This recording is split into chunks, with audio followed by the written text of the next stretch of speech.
Ja, wie kam es dazu? Mein erster Kontakt mit Nexaro liegt etwas mehr als ein Jahr zurück. In Amsterdam auf der Interclean konnten wir einen Prototypen sehen, ne, der uns da schon überzeugt hat. Und deswegen haben wir im letzten Jahr die Partnerschaft intensiviert, ausgebaut und auch zur Unterschrift gebracht.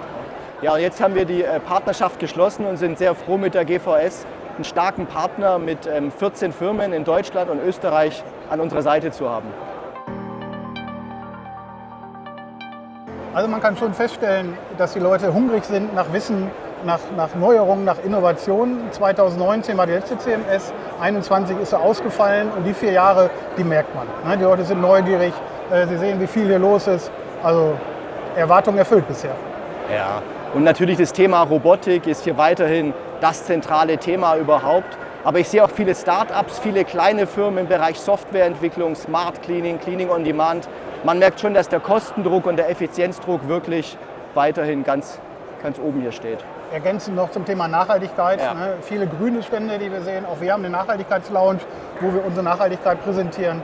Nachhaltigkeit ist ein Thema in der Branche, ja, auf jeden Fall. Also an dem Gerät selber hat mich die kompakte D-Form überzeugt, dass er wirklich die Ecken und die Kanten reinigt, wo viele andere Geräte Schwächen haben. Die robuste Bauweise ist hervorzuheben, ist kein Vergleich zu anderen auf dem Markt. Und was da wirklich sehr gut ankommt, was wir aus den Gesprächen gehört haben, ist die Zulassung für die gewerbliche Reinigung und unser Mobilfunkmodul, dass die Reinigungsfirma eben nicht mehr vor Ort sich ins örtliche WLAN einspeisen muss, weil es eben oft zu Problemen führt. Das ist, glaube ich, so auch, was hier sehr gut ankommt.